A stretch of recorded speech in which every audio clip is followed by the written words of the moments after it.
안녕하세요. 저는 40대 초반 여성입니다. 오늘은 3년 전 기막혔던 제 이혼설을 하나 말씀드려 볼까 해요. 저에게 이혼은 저를 위한 가장 중요한 선택 중에 하나였지만 동시에 아픈 상처를 가져다 준 사건이기도 해요.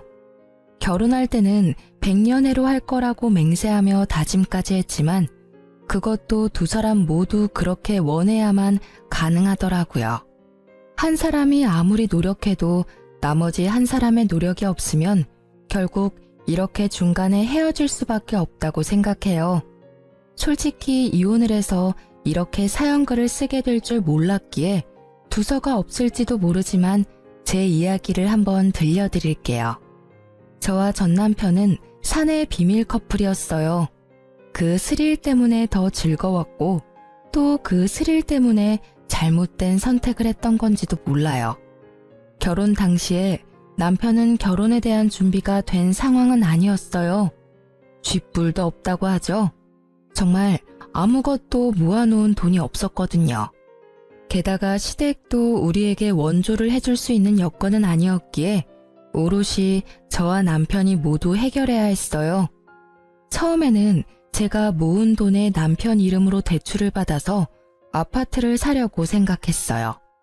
그런데 하루는 아버지가 저희를 부르더니 남편에게 돈을 빌려주겠다고 하시더군요.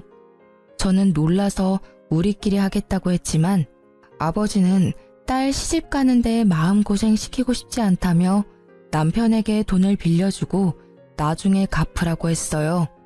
대신 이자는 받지 않을 테니 편하게 너희들 돈 모으라고요. 그때 정말 아버지에게 얼마나 고마웠는지. 결국 남편은 그렇게 하기로 하고 저희는 자가로 집을 마련했어요. 그렇게 행복할 줄만 알았던 저의 결혼 생활은 조금씩 삐그덕삐그덕 이상한 길로 빠져가고 있었어요.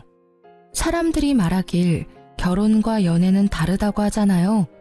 그 말이 제 남편에게는 딱 맞아서 연애할 때는 좋았던 모습들이 결혼 후에는 나쁘게 변해버렸거든요. 남편은 밖으로 돌아다니는 걸 무척 좋아해서 친구들과 사람들을 자주 만나곤 했어요. 가끔 저도 남편과 함께 밖으로 돌아다니며 사람들도 만나고 구경도 하고 맛집도 찾아다녔어요. 그런데 결혼을 하고 나서도 남편은 바뀌지 않았어요. 아니, 오히려 더 밖으로만 나돌아다닌다고 해야 하나? 집에 들어오는 걸 무척 싫어하는 사람처럼요. 거기에 슬슬 지치는 건 저였어요. 하루가 멀다하게 벌어지는 회식과 술판, 친구들과의 만남 등 남편이 그럴수록 저는 점점 독수 공방의 시간이 길어지고 있었어요. 게다가 결혼 3년, 4년이 넘어가면서 불임에 대한 걱정도 커져가고 있었어요. 결혼 4년 동안 자연 임신이 한 번도 되지 않았던 저는 손주를 원하는 시모의 눈치를 심하게 봐야 했어요. 그 탓인지 애는 더 생기지 않고 결국 심각하게 산부인과 진료를 생각하게 됐죠. 시모의 상황에 난임센터를 방문한 저는 일단 자연 임신을 시도해보자는 의사의 말을 듣고 산부인과에서 정해준 날짜만 손꼽아 기다리고 있었어요. 그날 저녁 따라 남편이 또 늦더라고요. 그런데 이번 한 번만이 아니었어요. 저번 달에도 그렇게 일찍 오라고 단단히 일렀는데 날짜를 넘겨버리는 탓에 이번에는 벼르고 있었거든요. 그런데 이번에도 일찍 오지 않더라고요. 애가 타는 제 속을 모르는지 밤 11시가 넘어서야 남편에게 전화가 왔어요. 당신 어디야? 오늘 일찍 들어오라고 했잖아. 아이고 사모님, 저 택시기사인데요. 나오셔서 손님 좀 모셔가야 할 것 같은데요. 택시에서 내릴 생각을 안 하셔요. 날씨가 추워서 놔두고 가기도 그렇고. 어머, 죄송합니다. 제가 바로 데리러 내려갈게요. 전화를 한 것은 남편이 아니라 택시기사였어요. 아파트 현관 앞에 서 있는 택시를 보니 어찌나 민망하고 화가 나던지 저는 연신 기사에게 미안하다고 말하며 남편을 데리고 왔어요. 술에 쩔어서 몸을 가누지도 못하는 모습을 보는데 정말 한 대 쥐어받고 싶을 만큼 열이 받더라고요. 게다가 남편을 데리고 집에 들어오는 내내 남편의 옷에서 나는 제 것이 아닌 여자의 향수 냄새와 분 냄새에 겨우 화를 삭히며 집으로 들어왔어요.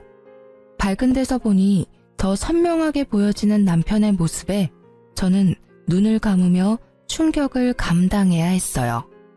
옷깃에 덕지덕지 묻어있는 립스틱에 단정치 못한 옷차림이 딱 봐도 여자를 끼고 놀았던 것 같더라고요.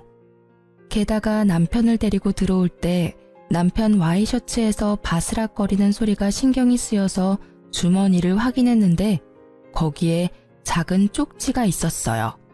연락처 하나와 여자 이름이 적혀 있고 옆에는 하트 표시까지 딱 찍혀 있더라고요. 저는 그 연락처를 일단 다른 곳에 베껴 적어두고 남편 코트를 벗겼어요. 그리고 저는 한 번 더 열이 오르는 것을 느껴야 했어요. 양말이 거꾸로 신겨져 있었거든요. 일을 하면서 양말을 다시 신었을 리 없고 설사 100번 양보해서 다시 신었다 하더라도 제정신이라면 거꾸로 신었을 리 없었겠죠. 차라리 양말이 없었다면 제가 덜 화가 났을지도 몰라요. 애를 가지고 싶어 오매불망 남편만 기다려야 하는 제 사정이 이렇게 비참하고 짜증나는 일이 되어버려 저는 그날 분노의 눈물과 우라를 삼키며 잠도 제대로 못 잤어요. 그리고 다음날 아침 남편이 눈을 뜨자마자 저를 부르더군요. 여보, 나 물 좀 가져다 줘. 술이 안 깨네. 어제 숙취 해소제도 먹었는데 늙었나 봐. 뭘 잘했다고 눈 뜨자마자 마누라 부르며 물을 찾는지. 저는 열이 받아서 냉수를 컵 가득 받아서 비몽사몽한 남편 얼굴에다가 확 부었어요. 아, 차가워. 지금 뭐 하는 짓이야? 당신 미쳤어? 갑자기 물을 뿌리면 어떡해? 뿌릴만 하니까 뿌렸지. 지금 당장 냉수 마셔도 정신 못 차릴 것 같으니까 내가 뿌려준 거야. 정신 똑바로 차리고 이야기하라고. 무슨 이야기를 해? 아, 어제 늦어서 그런 거야? 오랜만에 친구가 연락 와서 한잔 좀 했어. 그런데 그게 이렇게까지 아침에 물벼락 맞아야 할 일은 아니잖아. 그것도 이유 중에 하나지. 내가 먼저 약속을 잡았는데 당신이 내 약속을 지키지 않았으니까. 화가 나는 건 당연한 거야. 근데 그건 좀 덜 중요한 이유야. 제일 중요한 이야기를 말해봐. 어제 술 마신 것까지는 이해할 수 있어. 그래, 네가 술 마시고 저녁 늦게까지 탱자탱자 노는 게 하루 이틀 일은 아니니까. 근데 그 꼴은 뭐야? 와이셔츠에 묻은 립스틱에 양말은 거꾸로 신었더라? 나 몰래 바람 피우니? 아니지. 나한테 나 바람 피웁니다 하고 시위한 거니? 이건 그냥 별거 아닌 거야. 친구랑 놀면서 도우미 좀 불렀어. 걔네들 뭐 치근덕대는 거 다 알잖아. 양말은 술에 취해서 내가 벗었다가 다시 신었던 거 같은데. 근데 그렇다고 내가 바람 피웠다고 하기엔 약하잖아. 다들 부르자고 난리인데 내가 싫다고 할 수는 없잖아. 그래서 내가 바른 사람을 만나라고 했지. 결혼했으면서 미혼 친구들하고 친하게 지내고 그러면서 여자나 만나고 말이지. 그리고 왜 매번 도움이나 부르는 친구들하고 노는 거야? 그렇게 여자가 좋아? 막 애교 떨고 치근덕거리니까 좋아? 당신 친구들은 그래도 돼. 결혼도 안 한 싱글이니까. 근데 당신은 결혼까지 했으면서 집에 있는 내 생각은 안 해? 이젠 내 교우관계까지 관리하려는 거야? 제발 좀 그만해. 어떤 친구와 어울리든 그건 내 자유라고. 그래, 솔직히 나도 어제 일찍 오려고 했어. 그런데 별로 그런 마음도 안 들고 친구가 연락 왔으니까 잠깐 갔다 온 거야. 그렇다고 당신이 나한테 이렇게까지 화내는 건 나도 좀 억울한데? 솔직히 애 가지자고 날짜 정해서 관계하고 그러는 거 정말 짜증나는 일이거든? 뭐 내가 종마야? 내가 씨나 뽑아내는 기계냐고. 마음이 동해야 하는 거지. 이걸 강제적으로 막 날짜 시간 정해서 하고 그러는 건 너무 인위적이고 감정 없는 것처럼 느껴져서 기분 나쁘다고. 남편의 말에 저는 너무 어이가 없어 제가 잘못 들은 줄 알았어요.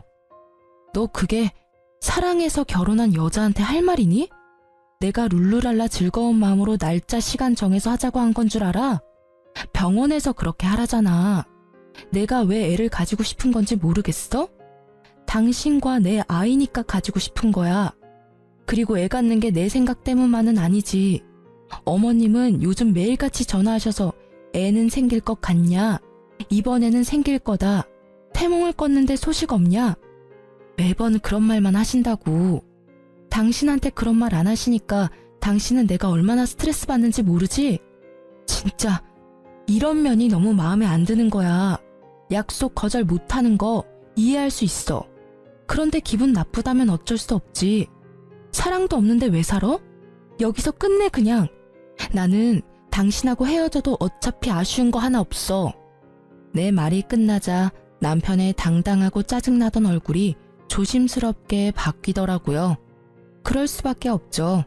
저는 정말 아쉬운 게 하나도 없었으니까요. 사내 연애였지만 제가 이미지에 타격을 받을 일은 전혀 없잖아요. 잘못을 이 사람이 했으니까요. 부서도 달라서 자주 마주칠 일도 없거든요. 게다가 이 집은 어차피 아버지와 제 돈으로 산 집이니 지금 당장 이혼하더라도 남편은 유책 배우자가 돼서 집 소유권 주장은커녕 위자료만 더 내야 하거든요. 그걸 이해한 건지 남편이 제 눈치를 보더라고요. 당신 와이셔츠에 쪽지 하나 들어가 있었거든? 예쁜 여자 이름 하나랑 연락처, 그리고 하트 모양까지 있지. 도움이라도 이런 식으로 개인적인 전화번호 주고받으면서 만나면 외도가 아닐 리가 없잖아. 아니면 내가 이 전화번호로 전화를 한번 해볼까?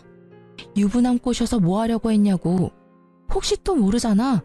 당신이 결혼 안 했다며 총각 흉내냈다고 이야기해줄지도 모르지. 당신이 오늘 같이 놀았던 친구들 다 솔로잖아. 여보, 미안해. 진짜 뭐든 다 내가 미안해. 솔직히 좀 갑갑해서 집에 안 들어온 거야. 그리고 그 쪽지에 적힌 여자도 어제 처음 만났어. 여러 번 만났으면 연락처를 줬을 리가 없잖아. 그리고 진짜 아무 일 없었던 건 확실해. 술집에서 나와서 바로 택시 타고 집에 온 거야. 그런 모텔 같은 곳 들릴 시간도 없었다고. 앞으로 절대 이럴 일 없을 테니까 이번만 자기가 이해하고 넘어가줘. 응? 진짜 술 취해서 벌어진 해프닝 같은 일일 뿐이라고. 남편의 구구절절한 변명과 핑계에도 제 화는 가라앉지 않았어요. 왜인지 더 심하게 짜증이 나더라고요. 변명 같은 거 다 필요 없고 우리 애 가지는 거 다시 생각해보자. 이 상태로 애 가져봐야 상처는 애만 받아. 집에 매번 늦게 들어오고 친구랑만 노는 아빠, 육아로 고생하면서 신경질만 느는 엄마. 어느 쪽이건 애한테 좋지 못한 건 맞고 당신 말대로 당신 종마 취급 당하는 건 싫다니 그것도 내가 이해해줄게. 그치만 나도 지금 당장은 당신이랑 즐겁게 살 맞대고 싶은 기분 아니거든? 다른 여자랑 치근덕거린 당신하고 옆에 있는 것도 솔직히 불쾌해. 그러니까 시간을 좀 갖자. 제 말을 들은 남편은 더 이상 아무 말도 하지 않았지만 어느 정도 제 말을 이해하는 것 같더라고요. 그리고 그날 이후 남편은 회식도 친구와의 모임도 모두 자제하고 집에 일찍 들어오려고 애쓰더라고요. 그게 눈에 보이니 계속 화내고 있는 것도 좀 미안해지기도 했고 솔직히 조금 치사한 방법이긴 했지만 남편이 제정신을 차렸다고 생각했기에 마음은 좀 편해졌었죠. 그렇게 성실해진 남편은 매일 제 눈치를 보더라고요. 그리고 그 이후 한 달쯤 지났을까요? 명절 며칠 전쯤 갑자기 아버지에게서 전화가 왔어요. 나다. 미국에 있는 네 오빠 어제 한국 들어왔는데 연락됐니? 어? 오빠 한국 들어왔어? 아, 나한테 연락 먼저 하라니깐. 나 결혼하고 나서는 연락도 잘 안 되더라고. 남편한테 소개시켜준데도 극구 싫다고 해서 우리 그이는 아직도 나한테 오빠 있는지 모르는데 언제까지 숨겨야 될지 모르겠어. 근데 성이 다르니까 소개하면 우리 집 재혼 가정인 거 금방 알 테고. 제가 남편에게 숨기는 것 딱 한 가지는 저희 집이 재혼 가정이라는 것이었어요. 시댁에서 싫어하실까봐 조심스럽게 말한다는 게 아직까지 이야기 못해서 비밀이 되어버린 거죠. 오빠는 어머니가 이혼한 전 남편 사이의 자식이거든요. 서로 아버지는 다르지만 여느 가족들과 다름없이 잘 지내고 있어요. 마음의 준비가 되면 말해. 아직까지는 재혼 가정이라고 하면 싫어하는 집이 더 많아. 그리고 어차피 네 오빠는 미국에서 계속 살 거라고 하던데 한국에는 잠깐 들어왔다가 다시 나간단다. 그 전에 얼굴 보고 회포라도 풀어. 그래도 오랜만에 만나는 동복 오빠인데 할 이야기도 많을 거 아니야. 고마워 아빠. 오빠랑 나 자주 만나게 해줘서 엄마도 엄청 고마워하거든. 일단 내가 오빠한테 전화해 볼게. 오빠 시간 되면 가족 다 같이 밥이라도 먹어요. 내일 시간 비어나요? 아버지와 전화를 끊고 나서 저는 오빠와의 만남에 들뜨기 시작했어요. 오랜만에 보는 오빠라 하고 싶은 말도 듣고 싶은 말도 많았거든요. 오빠가 저를 너무 많이 기특해해서 저도 오빠에게 기댄 적이 많았으니까요. 남편에게 어떻게 이야기할까 고민하다가 결국은 남편에게는 친척을 만나러 갔다 오겠다며 거짓말을 하고 오빠를 만나러 갔어요. 오빠, 오랜만이야. 잘 지냈어? 그럼, 너도 잘 지내지? 나야 뭐 그렇지. 참, 너한테 부탁이 있는데 오빠 한국에서 처리해야 할 관공서 업무가 많거든? 그러니까 나 좀 도와줘라. 몇 년 나가 있었던 탓인지 아무것도 모르겠네. 한 2, 3일 정도 낮에만 좀 도와줘. 그렇게 해주면 이 오빠가 용돈 두둑히 챙겨줄게. 아싸, 용돈이라니. 얼마 만에 받아보는 거야? 역시 내 생각 해주는 건 오빠뿐이야. 오빠의 말이 저는 고맙기만 하더라고요. 이번에 보면 또 언제 볼 수 있을지 모르는 데다가 저한테 용돈을 챙겨주고 싶어서 이렇게 안내를 부탁한다는 걸 알고 있었거든요. 어릴 때도 오빠는 저한테 별것도 아닌 부탁을 하고는 꼭 마지막에 알바로 번 용돈을 쥐어주곤 했거든요. 알았어. 연차 쓰고 오빠를 위해 안내역 해줄게. 그래, 그럼 오늘은 식사부터 할까? 그러고 보니 어디 호텔에 괜찮은 레스토랑 생겼던데 거기서 식사나 할까? 거기는 가격이 좀 싼데도 맛집 많아. 내가 우리 동생한테 사주고 싶어서 그렇지. 자, 가자. 저는 오빠와 식사를 맛있게 하며 오랜만에 스트레스를 풀었어요. 식사 마지막에는 저와 남편 선물까지 주더라고요. 한 번도 못 본 매부에게까지 선물을 해주는 오빠의 마음 씀씀이에 너무 고마웠어요. 그렇게 저는 이틀을 연차를 쓰고 오빠의 안내역을 해줬어요. 말만 안내역이고 오히려 가족 여행에 더 가까웠죠. 친정 부모님까지 모시고 맛집도 다니고 오랜만에 느긋하게 시간을 보내니 스트레스가 좀 풀리더라고요. 그렇게 오빠를 미국으로 보내고 며칠이 지났을까 남편이 점점 옛날처럼 늦게 들어오더라고요.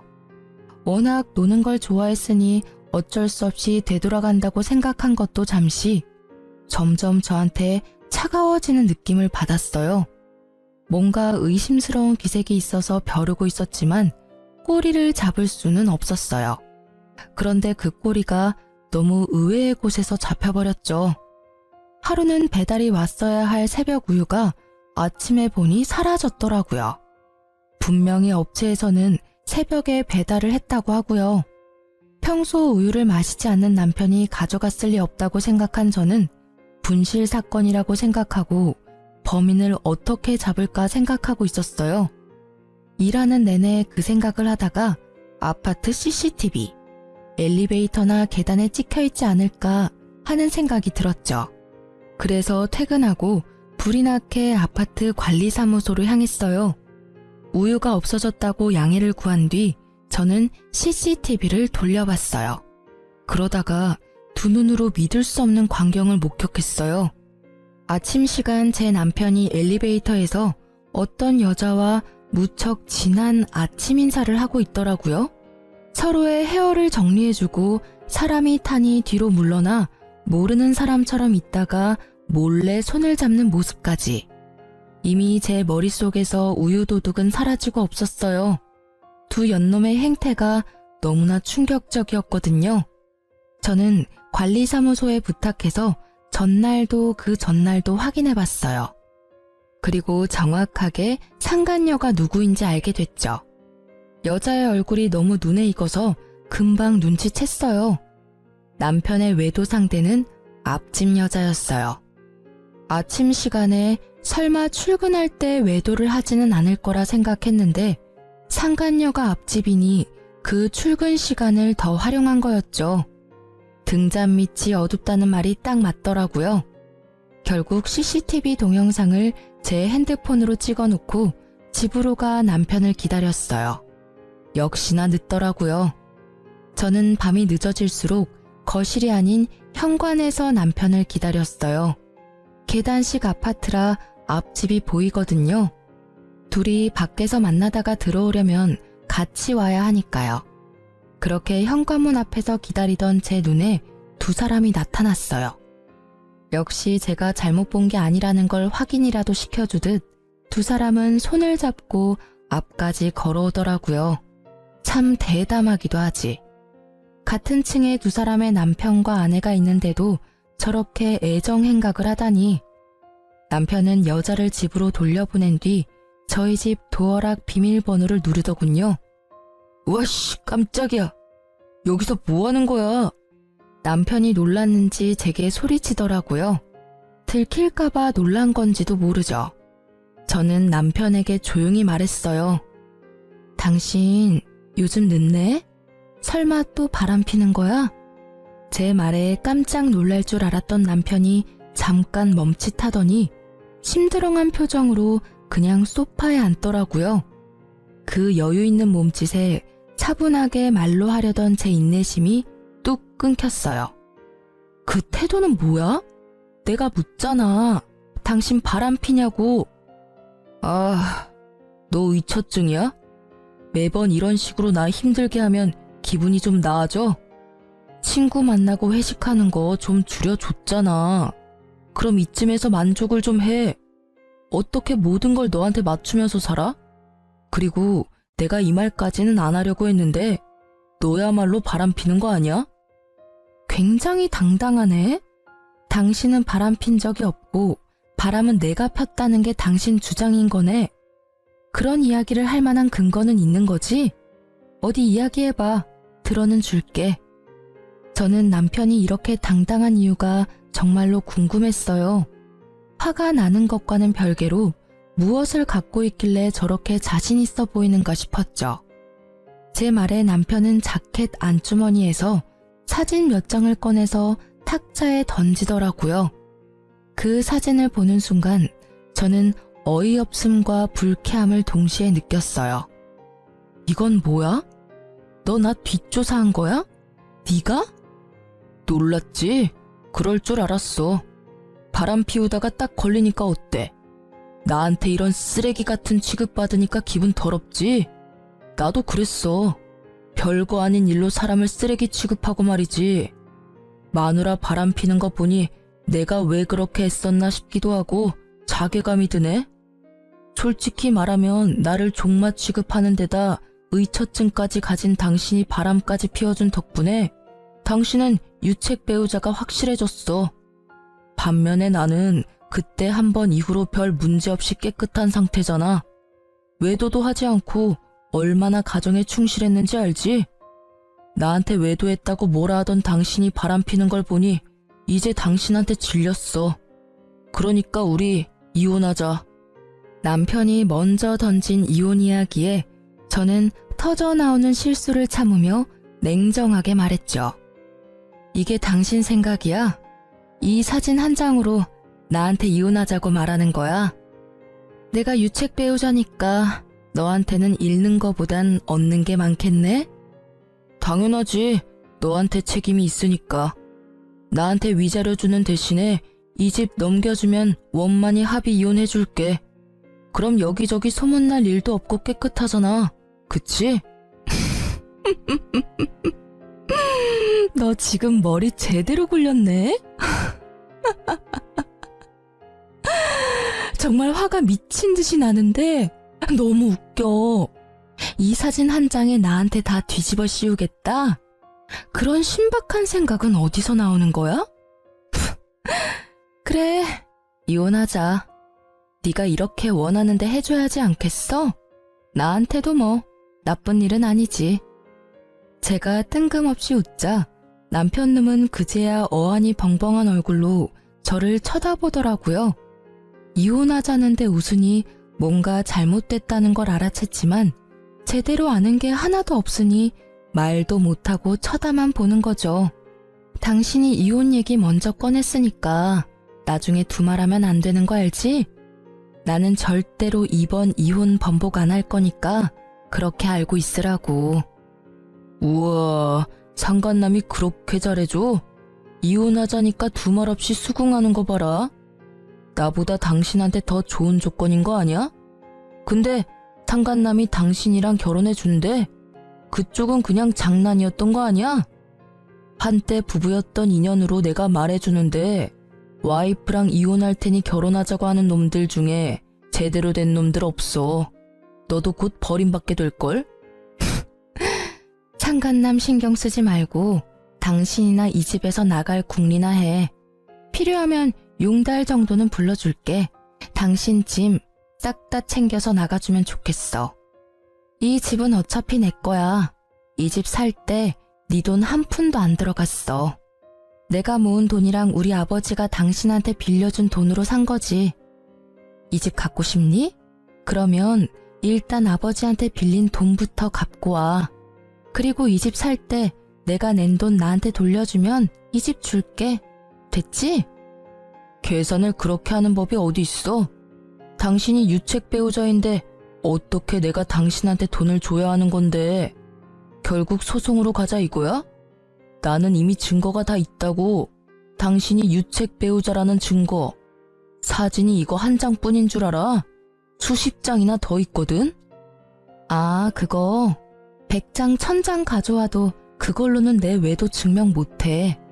왜냐면 이 사진 속에 있는 남자는 상간남이 될 수 없거든.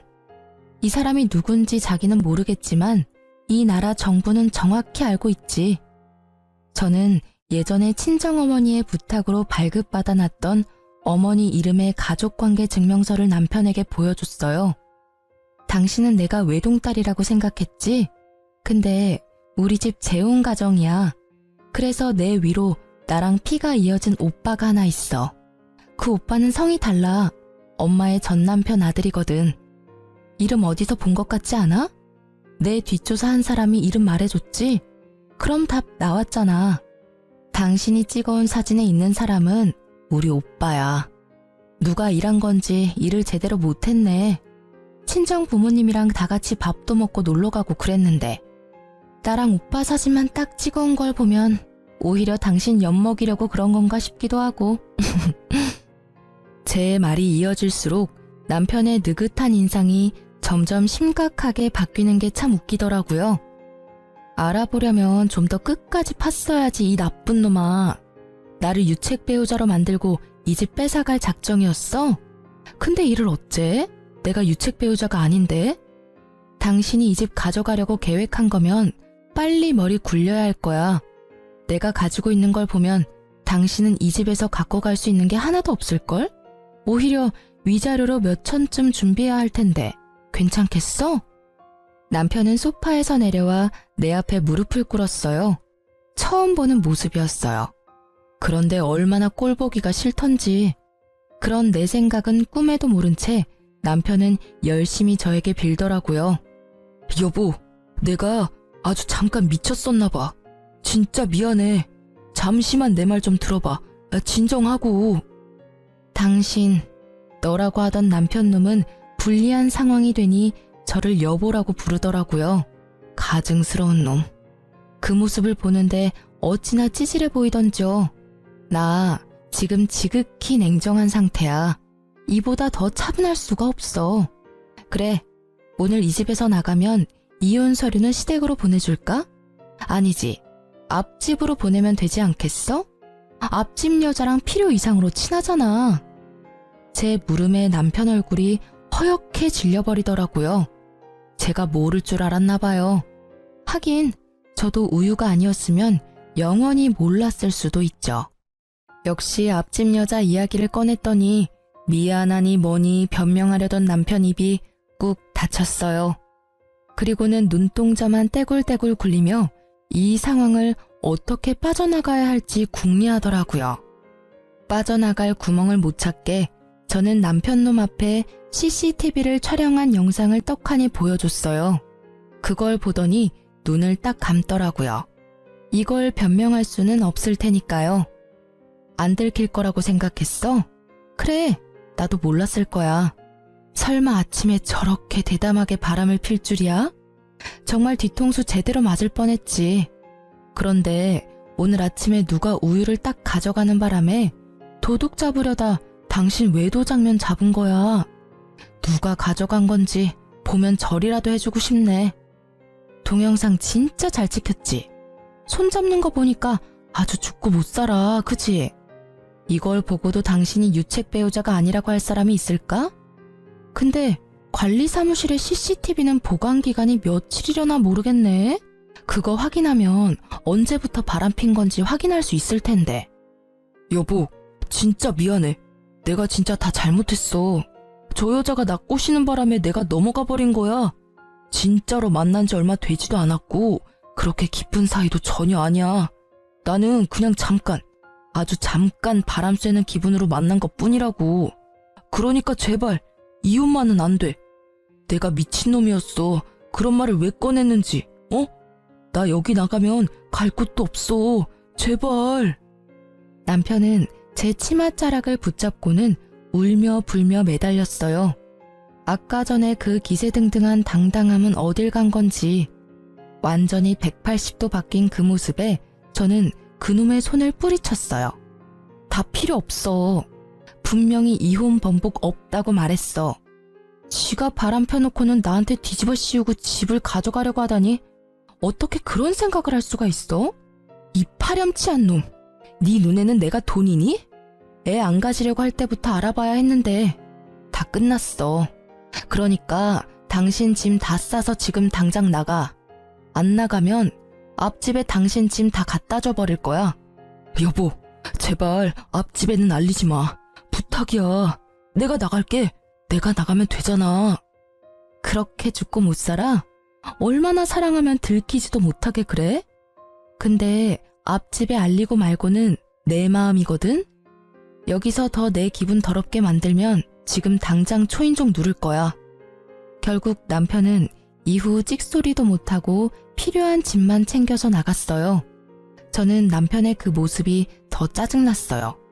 앞집에 알리지 말라니. 그 정도로 아끼나 싶었지만 아니었어요. 나중에 알고 보니 그 여자를 아껴서 그런 게 아니라 그 여자가 상간녀 소송으로 위자료 지불할 때 자기한테 내달라고 할까봐 그런 거였더라고요. 어디까지 찌질해질 수 있는지. 그리고 나중에 확인을 해봤더니 그날 우유를 가져간 건 어이없게도 남편이었더라고요. 우유를 마시지 않는 남자가 왜 가져갔나 싶었더니 그걸 상간녀에게 줬더라고요. 그때는 자기가 가져갔다고 저한테 이야기할 생각이었다는데 이 멍청한 놈이 그걸 나중에 깜빡하는 바람에 저는 스스로 판도라의 상자를 열어버린 거죠. 그리고 알고 보니 앞집 여자와는 반년 정도 사귄 상태로 생각보다 오랫동안 만남을 이어왔더라고요. 저는 앞집 여자에게도 화가 났어요. 매번 오며 가며 살갑게 인사하곤 했는데 저를 볼 때마다 제 남편과의 만남을 떠올리며 저를 불쌍하고 눈치 없는 여자로 봤을 걸 생각하니 분이 나서 못 참겠더라고요. 그래서 앞집 여자에게도 상간녀 소송을 걸었어요. 남편과의 이혼 소송도 물론 진행했고요. 그렇게 상간녀 소송 걸고 얼마 뒤 누가 우리 집 벨을 누르더라고요. 화면에는 앞집 여자가 서 있었어요.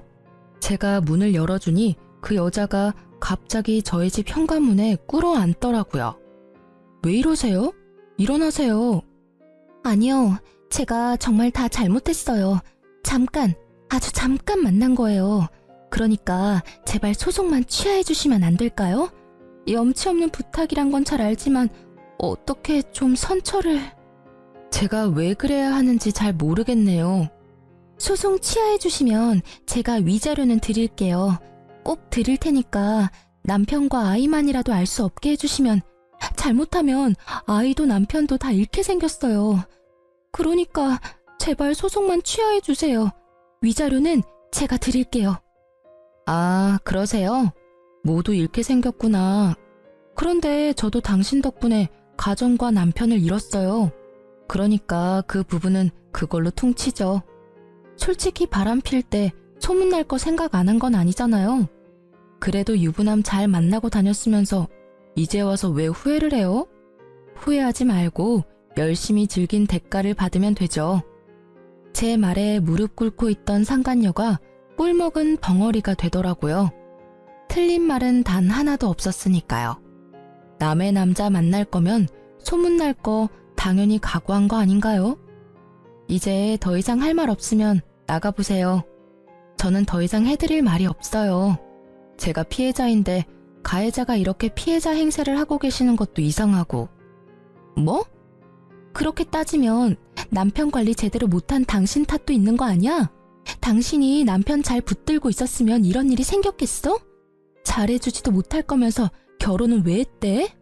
우리 사이 진짜 별거 아니었고 당신이 못해준 거 내가 해준 것뿐이야. 내가 당신 대신해서 당신 남편 위로해줬으면 당신도 소송 정도는 취하해줘도 되는 거 아니야?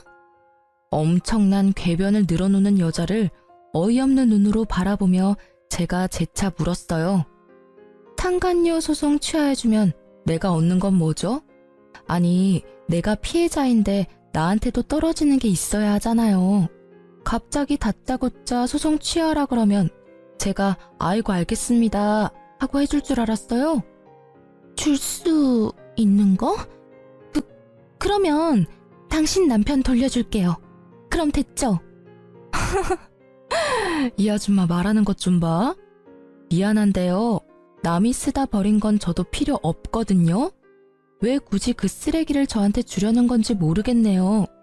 저한테 줄 게 그것뿐이라면 저는 취하지 않을 거예요. 아니, 전 진짜로 당신 남편이랑 깊은 사이 아니라고요.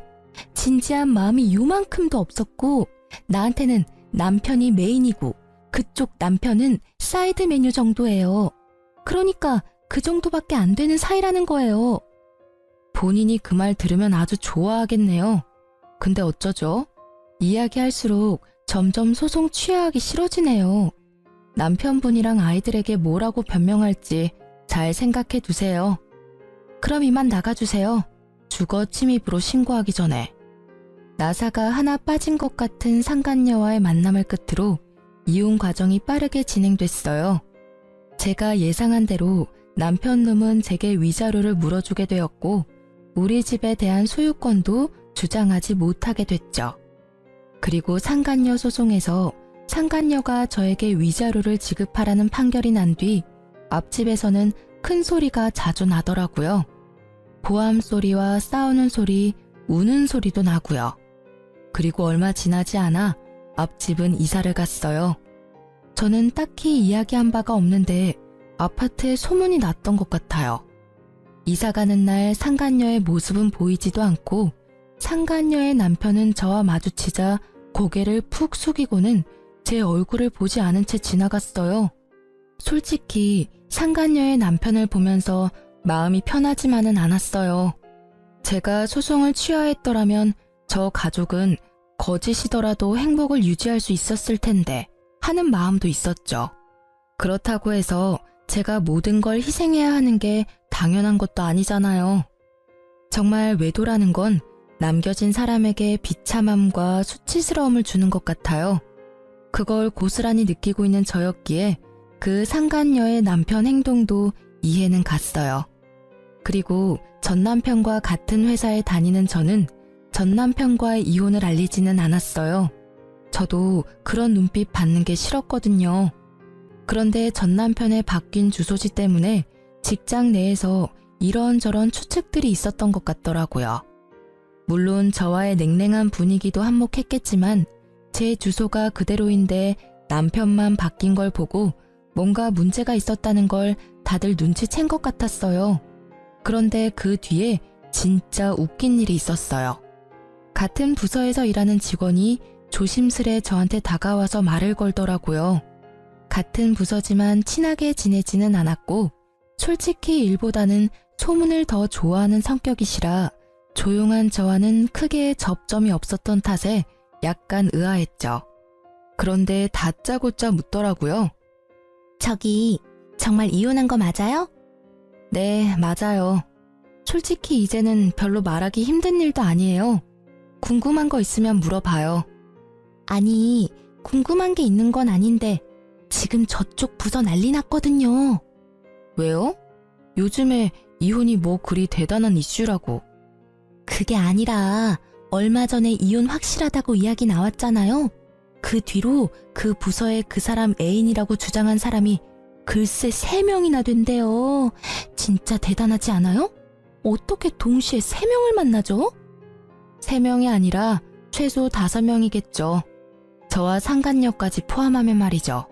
아, 이혼 전에 오피스 와이프들의 존재를 알았어야 했는데 그러면 위자료를 몇 명한테 더 받을 수 있었을지도 모르죠. 저는 그 이야기에 웃음밖에 안 나오더라고요. 저와 결혼까지 가지 않았다면 저도 그 수많은 오피스 와이프들 중 하나였을 거라는 생각이 들었거든요. 비밀 연애를 하는 이유가 외도를 숨기기 위함이었다니. 결혼 후에도 그 많은 여자와의 관계를 유지하기 위해서 저녁에 집에 올 시간이 없었던 모양이에요. 그런데 갑자기 그 숨겨진 여자들이 자기가 애인이라고 두 손 들고 나선 이유가 있더라고요. 바로 제가 사는 그 집이 그 남자 소유라고 생각한 것 같더라고요. 그래서 여자들이 바로 기정사실로 만들려고 한 것 같은데 알고 보니 그 애인이 한둘이 아니어서 그 난리가 난 거였어요. 전 남편은 알고 보니 제가 품을 수 없을 만큼 큰 사람이었어요. 애정이 얼마나 많으면 그 많은 여자를 동시에 만날 수 있었는지 제가 이혼한 것도 당연하다는 생각이 들었어요. 아니, 처음부터 인연이 아니었던 건지도 모르죠. 그냥 수많은 여자의 하나로 끝났으면 그렇게 비참한 꼴은 당하지 않았을지도 모르는데. 그렇네요. 근데 이렇게 같은 직장이 있으면 힘들지 않아요? 괜히 신경 쓰이고 그럴 텐데. 제가요? 저는 별로. 신경 많이 쓰이는 사람이 먼저 나가겠죠. 저는 크게 신경 안 써요. 그리고 오피스 와이프가 100명이건 1000명이건 저랑은 이제 관계없는 사람이고요. 그분도 이제는 싱글이니 어떤 여자든 만날 권리가 있죠. 우와, 대단해요. 어떻게 그렇게 쿨하게 생각할 수가 있죠? 본받아야겠어요. 직원에게는 그렇게 말했지만 사실 쿨하다기보다는 이제 그냥 관심이 없어진 거에 불과했어요. 나랑은 연이 없는 사람이고 뭘 하든 나하고 연관될 일 없을 거라고 생각하니 차라리 마음이 편안했거든요. 부서가 달라서 얼굴을 자주 못 보는 것도 다행이긴 했고요. 결국 의자왕으로 등극한 전 남편의 어마어마한 여성 편력으로 그 부서는 그렇게 한바탕 뒤집어지고 전 남편은 천하의 나쁜 놈이 되어버린 채 이후 회사에서 퇴사했어요. 스스로 나간 것으로 되어 있었지만 실제로는 권고 사직이라고 하더라고요. 하긴 결혼한 시기에 바람을 핀 것 정도면 회사에서 개인사로 치부할 수 있겠지만 여직원들이 4-5명이나 한 남자와 연관되면 회사 차원의 일이 되어버리니까요. 그렇게 나가고 어디로 취직했는지 뭘 하고 지내는지는 들은 적 없어요. 다만 자주 만나던 친구들과도 만나지 않는다는 걸 보니 어지간히 경제적으로 힘든 모양이더라고요. 이혼했을 때는 정말 별의별 생각이 다 들었거든요.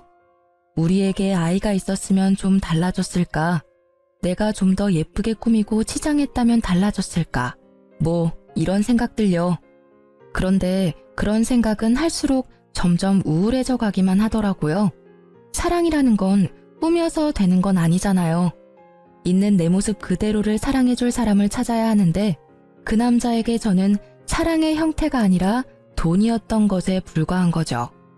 가만히 생각해보면 그 집 하나 때문에 저와 결혼한 건 아닐까 하는 생각도 해요. 그렇게 많은 여자들이 있는데 왜 나와 결혼했을까 생각해보면 딱 답이 나오잖아요. 저는 혼자가 된 뒤로는 혼자가 편해서 비용까지 생각했었는데 아버지가 저에게 그런 놈 때문에 인생 포기하기엔 제가 너무 아깝다며 사람을 소개시켜줬어요. 아버지가 잘 아는 사람이라서 믿음이 가기는 했는데 제가 워낙 크게 남자에게 대었던지라 쉽게 마음을 내놓지는 못하겠더라고요. 그렇지만 꾸준하게 저와 연락해주고 저를 최우선으로 생각하고 행동하는 그 사람 모습에 연애 2년을 끝으로 재혼을 하게 됐어요. 결혼하고 나니 더 가정적이고 저를 사랑해줘서 지금은 사랑받는 세대구로 행복하게 보내고 있답니다. 그리고 여담이지만 만난 지 2년 만에 아이가 생겨서 귀여운 아들 하나 낳고 잘 살고 있는 중이에요. 이렇게 잠든 아이를 바라보면 제가 지금 잘 빠져나왔다는 생각을 하곤 해요. 저처럼 이혼을 해야 하나 말아야 하나 고민하는 분들이 계시다면 다른 것 말고 나 자신부터 생각해 주세요. 그래야 나중에 나를 지킬 수 있거든요. 글로 쓰다 보니 엄청 길어졌네요. 제 글이 누군가에게는 도움이 되었으면 좋겠어요. 다들 읽어주셔서 감사합니다.